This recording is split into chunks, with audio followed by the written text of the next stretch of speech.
안녕하십니까? 2026년 새해 아침, 대한민국의 민심은 어디를 향하고 있을까요? 1월 1일 우리 국민의 목소리를 담은 대규모 신년 여론조사 결과가 발표되었습니다. 이번 조사는 단순한 수치 이상의 의미를 담고 있습니다. 6월 지방선거를 앞둔 정치권의 지형도는 물론 현재 정부에 대한 냉정한 평가와 미래에 대한 갈망이 고스란히 녹아있기 때문입니다.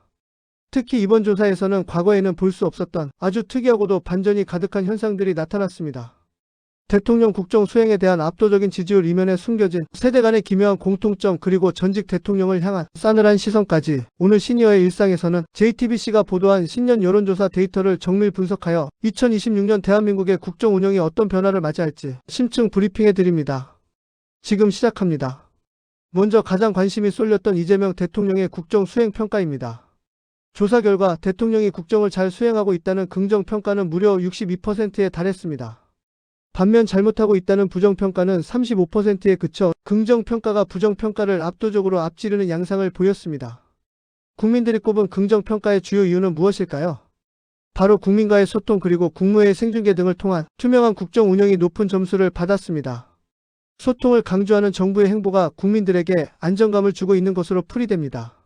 하지만 경계해야 할 지점도 명확합니다. 부정평가의 이유로는 대통령 본인의 재판 관련 대응과 검찰 및 사법개혁 이슈가 상위권을 차지했습니다. 즉, 정책과 소통에는 박수를 보내지만 사법적 리스크에 대해서는 여전히 엄격한 잣대를 대고 있다는 뜻입니다. 정당 지지율 역시 이러한 국정평가계를 같이 하고 있습니다. 더불어민주당의 지지율은 44%, 국민의힘은 27%로 나타나 민주당이 17%포인트 차이로 크게 앞서고 있습니다. 지지하는 정당이 없거나 잘 모르겠다고 답한 무당층도 21%나 되어 이들이 향후 선거 국면에서 어떤 선택을 할지가 최대 변수로 떠올랐습니다. 이 압도적인 수치는 정부 여당에게는 국정 동력을 제공하지만 야당인 국민의힘에게는 뼈아픈 쇄신을 요구하는 국민의 경고장과도 같습니다. 이번 조사에서 가장 눈여겨봐야 할 대목은 연령대별 여론 흐름입니다. 보통 20대와 70대는 정치적 성향이 극명하게 갈리는 세대로 알려져 있죠. 그런데 이번 조사에서는 이 두 세대가 마치 약속이라도 한 듯 비슷한 추이를 보였습니다. 정당 지지도를 보면 더욱 놀랍습니다. 20대에서는 민주당 29%, 국민의힘 28%로 오차범위 내 팽팽한 접전을 보였는데 70대 이상에서도 민주당 43%, 국민의힘 42%로 거의 같은 흐름을 나타냈습니다. 다른 연령대에서 민주당이 압도적으로 우세한 것과는 확연히 다른 모습입니다. 왜 이런 현상이 벌어졌을까요? 특히 20대의 지지율 변화를 주목해야 합니다. 20대는 이재명 대통령의 국정 수행에 대해 전 연령대 중 가장 낮은 점수를 주었습니다. 잘못하고 있다는 평가가 51%로 잘하고 있다는 평가 46%를 앞섰습니다. 전문가들은 이를 단순한 보수화로 보지 않습니다. 극심한 취업난과 경제적 어려움, 그리고 민주주의 투쟁을 강조했던 부모 세대에 대한 반발 심리가 복합적으로 작용한 결과라고 분석합니다. 즉, 지금 당장 내 삶이 힘든데 정치가 무엇을 해주고 있느냐는 젊은 세대의 절규가 여론조사 수치로 드러난 것입니다.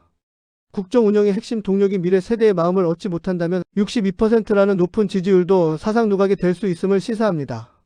한편 재판 중에도 옥중 메시지를 내놓고 있는 윤석열 전 대통령에 대한 여론은 차갑다 못해 냉정했습니다. 윤 전 대통령이 성탄 메시지 등을 통해 정치적 발언을 이어가는 것에 대해 응답자의 67%가 적절하지 않다고 못 박았습니다. 적절하다는 응답은 28%에 불과했습니다. 더욱 흥미로운 점은 야당인 국민의힘의 미래에 대한 국민의 제언입니다. 응답자의 62%는 국민의힘이 윤석열 전 대통령 세력과 절연하고 중도층을 공략해야 한다고 답했습니다. 과거와의 단절 없이는 미래도 없다는 국민의 준엄한 명령입니다. 다만 국민의힘 지지층 내부에서는 여전히 윤 전 대통령에 대한 동정론과 연대설이 팽팽하게 맞서고 있어 야당 내 극심한 진통을 예고하고 있습니다. 진실 규명에 대한 열망도 뜨거웠습니다. 3대 특검 수사 결과에 대해 국민의 53%는 충분하지 않다고 평가했습니다. 특히 추가 수사가 필요할 경우 2차 특검이 필요하다는 응답이 46%로 나타나 기존 수사기관에 대한 불신과 더불어 명확한 실체적 진실을 원하는 민심이 확인되었습니다. 올해 국정 운영의 또 다른 뇌관은 바로 이 특검과 진실 규명이 될 것으로 보입니다.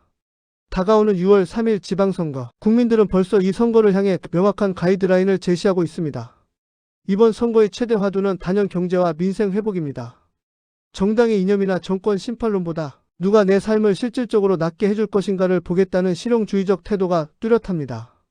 또한 인물 교체론도 거세게 일고 있습니다. 현재 광역단체장이 다시 선출되어야 한다는 응답은 겨우 20%에 불과했습니다. 국민 10명 중 8명은 새로운 인물, 새로운 일꾼을 원하고 있다는 뜻입니다. 이는 정치권 전체를 향한 거대한 쇄신 요구이자 새로운 시대 정신에 맞는 리더십을 갈구하는 목소리입니다. 오늘 살펴본 신년 여론조사 결과는 우리에게 묻고 있습니다. 높은 지지율에 취해 오만해질 것인가? 아니면 20대의 불만과 민생의 고통을 껴안고 진정한 개혁으로 나아갈 것인가? 2026년 대한민국의 운명은 바로 이 질문에 대한 정부와 정치권의 답에 달려있을 것입니다. 시청해주신 여러분 감사합니다. 오늘 영상이 유익하셨다면 구독과 좋아요 부탁드리며 여러분이 생각하시는 올해 가장 시급한 국정과제는 무엇인지 댓글로 자유롭게 의견 나눠주시기 바랍니다. 2026년 한 해도 여러분의 건강한 일상을 응원하겠습니다.